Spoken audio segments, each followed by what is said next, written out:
evening. Um, Good evening. Just checking that I'm live. Brilliant, I am. And welcome to Thursday evening live. And I've got a subject that's really close to my heart today. Um, I'm Yoni Joe, and I'm an adoption coach and a trainer and an adopter, an adopted person. And welcome, and hope that you find this useful. I wanted to talk to you about preparing young people for independence because I currently, in my day job, work with care leavers and I support in the UK what is called personal advisors. So they're unqualified social workers and support workers who provide advice and assistance to young people post 18 after they leave care and develop their own independence and set out in the world on their own. And it's something that I really feel passionate about, I suppose, partly because of my experience myself, and partly because I see so many young people, some of whom absolutely fly, and others who really struggle. Um, and I know adoption is a different system, but I think there's lots of common experiences with young people just when they reach 18 and beyond, and having that understanding of how to stand on their own 2 feet. So I just wanted to sort of give you a bit of context, really. And while the statistics that I've got, some of them are from the UK, others I've got from the US, so there's a bit of a range. In the UK, in 2016, only 14% of children in care got 5 GCSEs, compared with 53%, nearly half of all young people. And that's just a staggering statistic. And I guess there's lots of reasons for that. Partly, I think, because young people, when they experience loss and when they experience trauma, really struggle to concentrate in school. Also, schools can sometimes assume that young people who are in care are going to be trouble, and so they start from that point of view. And also because young people often have to move in within the care system, sadly.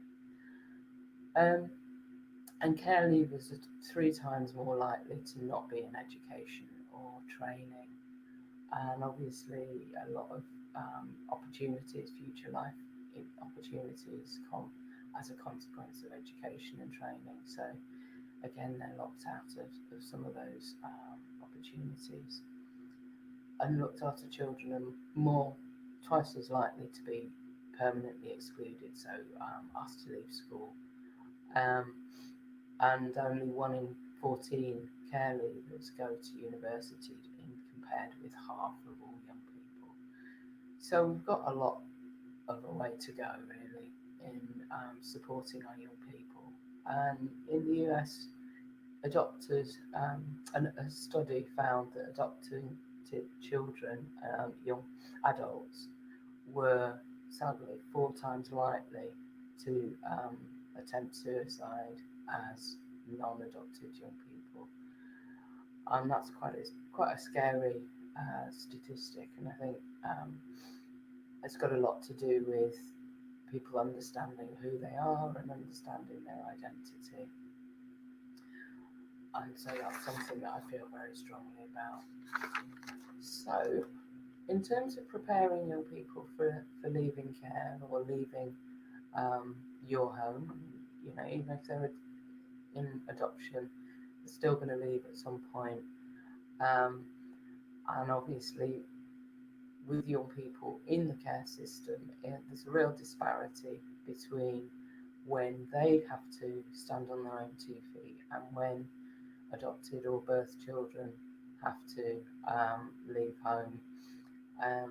Because I think in the UK the average age of leaving home is something like 24 or 25, and it's going up because of the economic challenges of setting up home on your own.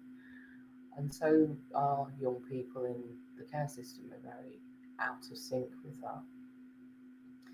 So some of the skills that I've seen as somebody working with young people that they need is an understanding of themselves, and self-care, looking after themselves emotionally, and understanding their own identity, who they are and why they were in care. And sometimes that information is quite hard to come by. So as carers, we have to really advocate for as much information as possible so that we can, at an age appropriate time, share that with a young person.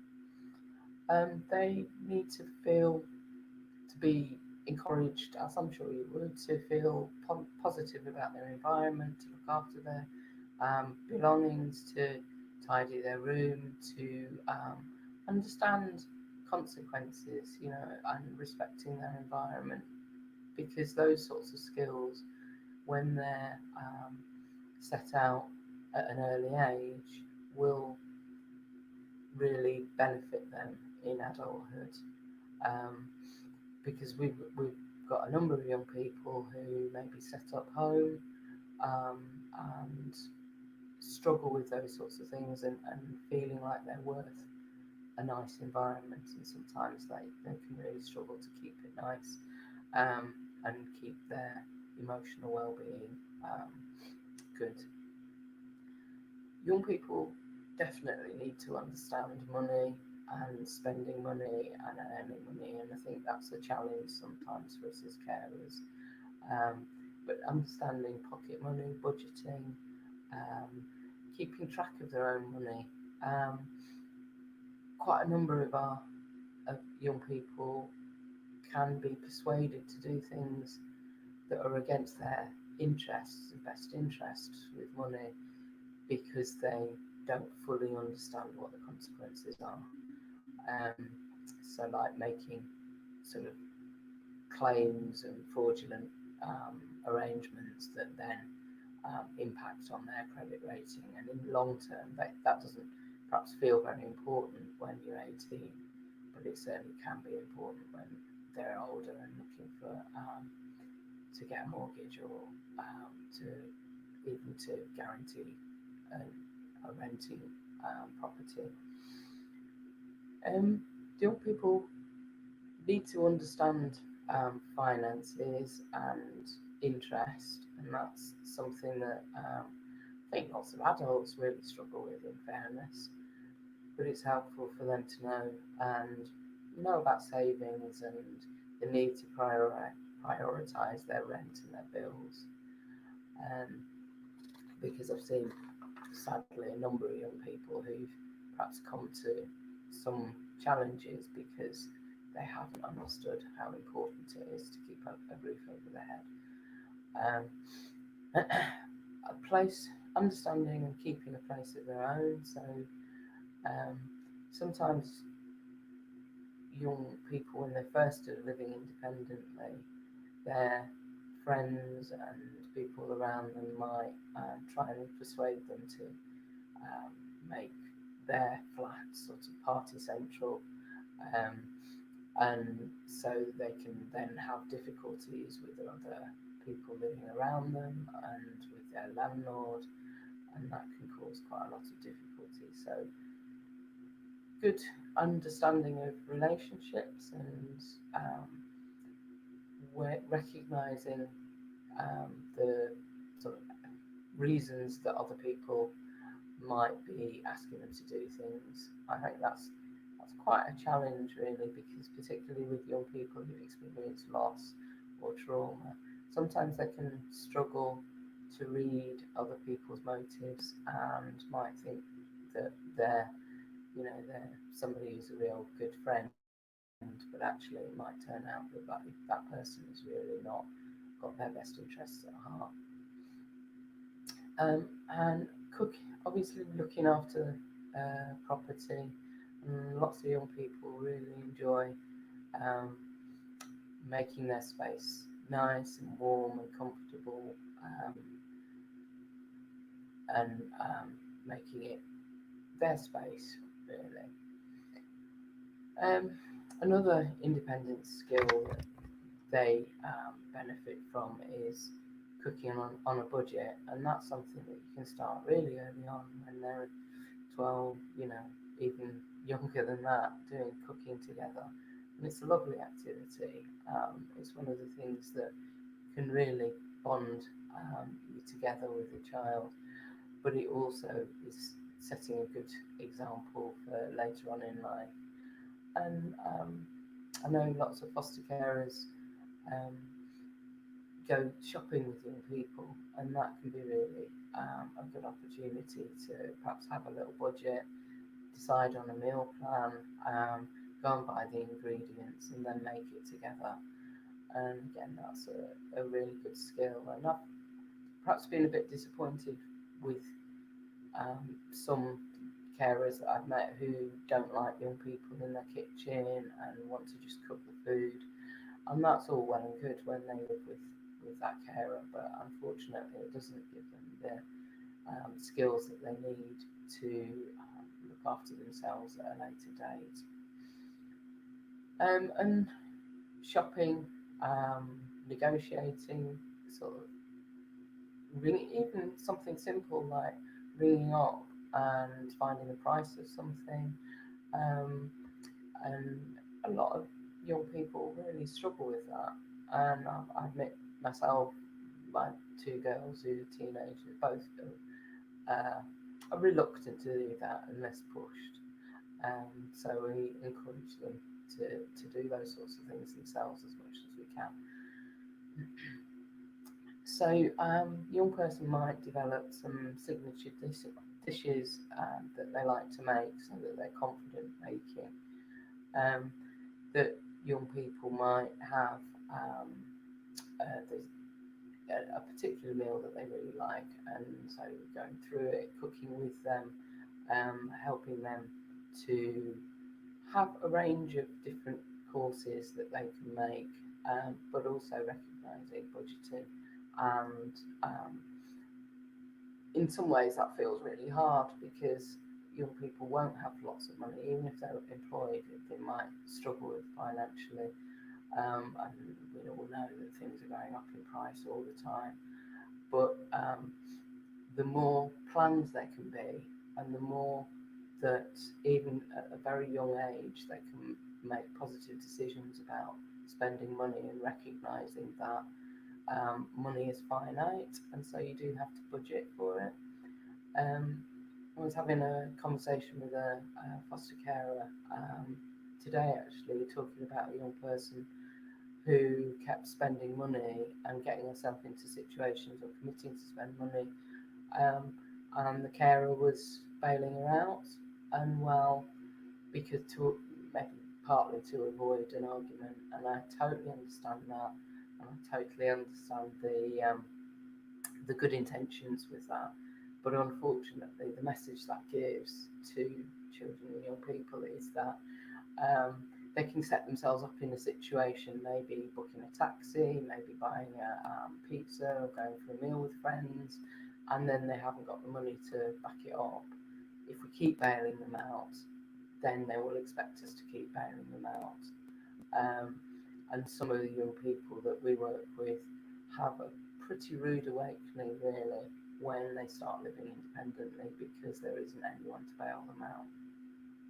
So it's much better to learn that lesson when they're safely living with their carers and living with you, and there aren't going to be huge adverse consequences about that.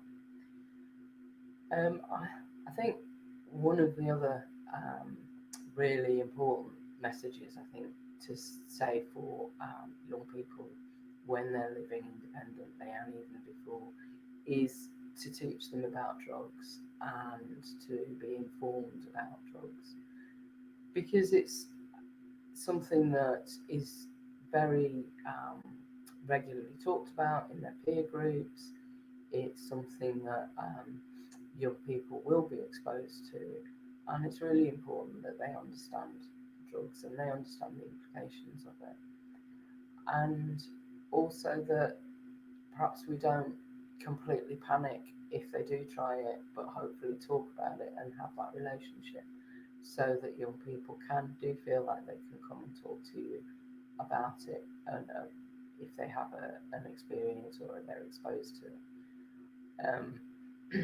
Because my experience of working with young people is that drugs can get them into a very slippery slope in some ways, because obviously they will need to spend money on the drugs, and then that exposes them to people who maybe haven't got all their best interests at heart, have then they may get into debt, because a lot of people who sell drugs want the person to be in debt so that they are then beholden to them, so they have to keep paying money to keep up with what drugs they're using, and it's a vicious cycle. So, but I think the best and the most helpful way to deal with it is to be open and to talk about it before they get exposed to it. So that might mean talking about drugs earlier than you perhaps might feel comfortable with, because I think sometimes in schools it is more prevalent than we realise as adults. The other area of preparation that I think is useful to think about is helping the teenager to build the skills for work. So even a really simple thing, and I know it's a challenge because as you know, I've parented teenagers, getting up in the mornings and having that discipline of getting up is quite difficult sometimes to encourage young people to get up. But if they can't get up consistently before they're looking at getting a job, then they're going to really struggle if they are successful in getting employment, and also getting into that habit of getting enough sleep. And certainly one of my daughters has really struggled with going to bed in a sufficient time to get up and to get enough sleep to get up, and that's a skill that she's developed fairly recently, fortunately. I think sometimes young people need a bit of experience in the world of work, because it is quite different. It's very different to school, and there are different rules, and it's, the more that you can talk to them about what they might need to expect, the better. And obviously, some of the life skills around being polite and understanding, self accountability, and confidence and communication skills, all of those sorts of things are really good groundwork for when they are entering the world of work. So those are some ideas. But, I'm not saying that anything is sort of out of the ordinary, but I think when I've worked with so many young people, those are the sorts of things that they do struggle with, and they struggle with sort of seeing how different it will be to live independently. So if there are opportunities to maybe, as they are older, obviously, for them to spend a weekend, or on their own, or to get little tasters of how it's going to be before they actually leave to independence, then that's really helpful. So I hope that's been helpful. I'd really love to hear your thoughts and any experiences that you've had with doing some of that sort of pre-independence work with your child. So yeah, put that in the comments, and if you do watch this later, then please do post replay so that I know you've watched it. And just a reminder that we've got a week of activities for carers with under 8s young people or any young people who are interested, maybe a bit older than that, but would like to join us from the 26th of July. And we've got Julia doing music at 11:30 on the 26th of July. Melanie doing some confidence building on the 27th at 11:30. Um, Abigail's doing some movement and maybe a little bit of dance on the 28th. And I'm doing a work art, half an hour's art on the 29th. And Becky is doing some yoga on the 30th. And Keely is going to do a play workshop for half an hour, and that's 1 o'clock on the 31st. All the other sessions are 11:30 in the morning. So I really hope that you're going to join us, and speak to you soon. Take care.